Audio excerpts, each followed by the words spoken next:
remanente de aproximadamente 60 mililitros de sangre. Por acá, suponga que un poquitico de sangre. Inmediatamente después inicia la diástole. Entonces se van a cerrar las válvulas ventrículo arteriales, estas, y se van a abrir las aurículo-ventriculares. Las aurículos ventriculares se abren y permiten el paso de sangre.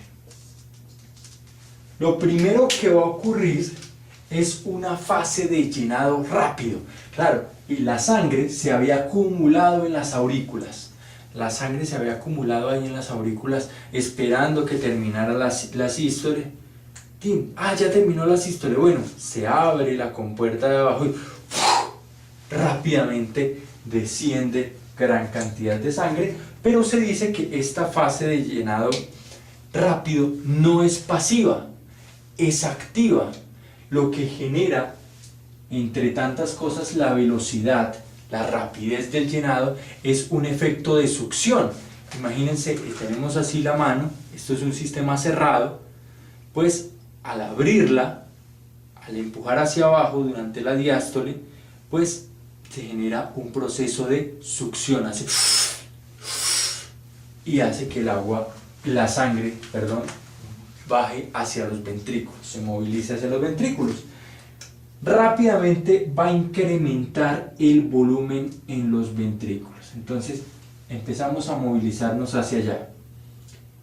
Rápidamente va a aumentar hasta que ese fenómeno de llenado rápido pues comienza a disminuir e inicia el proceso de llenado lento.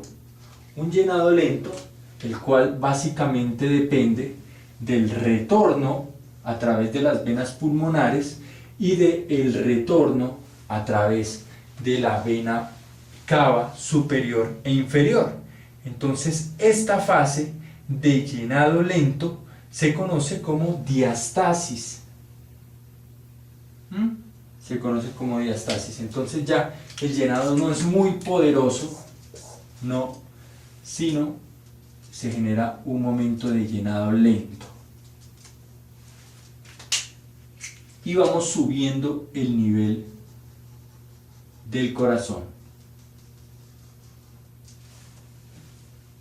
Finalmente, después de esta fase de llenado lento, que poco a poco, recuerden que la diástole es cerca de 2 veces o el doble de la sístole, dura 2 veces la sístole. Después de esta fase de llenado lento, en la última fase del llenado de sangre por parte de los ventrículos, y es ¿cuál?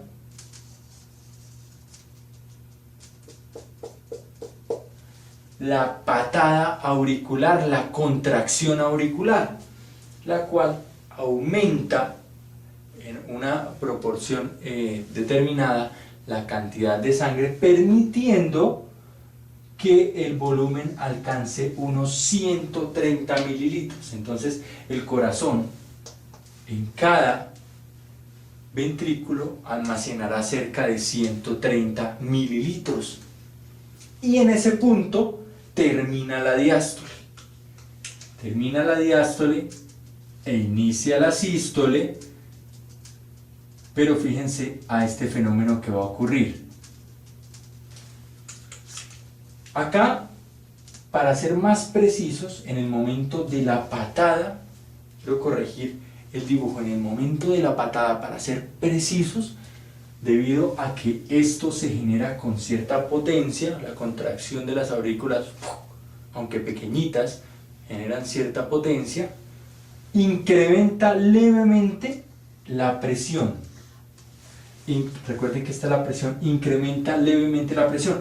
Durante este camino la presión no había incrementado de manera significativa, había bajado la sangre, primero porque estaba acumulada en las aurículas, luego se llenó lentamente, pero durante la patada auricular sí incrementó un poco la presión en el ventrículo y se inició la sístole.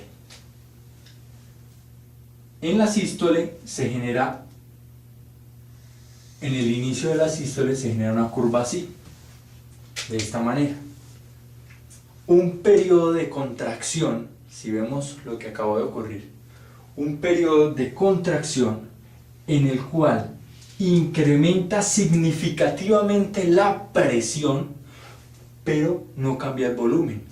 Nos mantenemos acá en 130. Un periodo de contracción, el mismo volumen, isovolumétrica. Después de terminar la diástole, lo primero que ocurre es un proceso de contracción isovolumétrica, de sístole isovolumétrica. Y es el momento, de hecho, en el cual el corazón consume mayor cantidad de energía. Es el punto de mayor esfuerzo para el corazón. Supongan que ustedes tienen que pasar o atravesar una montaña y no los hacen iniciar en la parte plana para que inicien suavemente, sino los hacen comenzar en la parte más inclinada. Van y los ponen allá, en un helicóptero los ponen en la parte más inclinada de la montaña y les dicen, comiencen.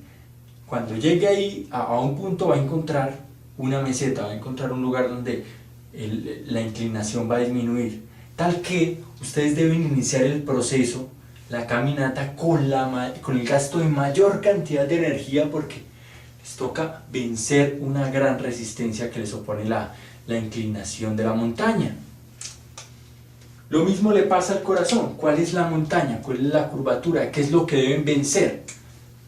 Deben vencer la resistencia vascular, tanto de la circulación pulmonar como de la circulación sistémica. Es decir, deben vencer esa resistencia que generan los dos lechos para cada ventrículo y permitir la apertura de las válvulas ventrículo-arteriales. Antes, justo acá, no se han abierto las válvulas. Toda esta presión debe generarse cerca de 80 milímetros de mercurio para lograr abrir las válvulas y permitir la salida de la sangre a través de las arterias.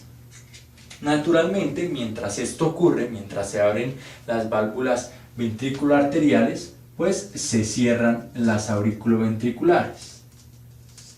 Se cierran.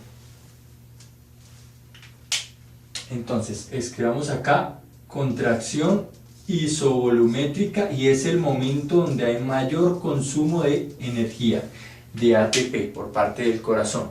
Es importante tenerlo en cuenta.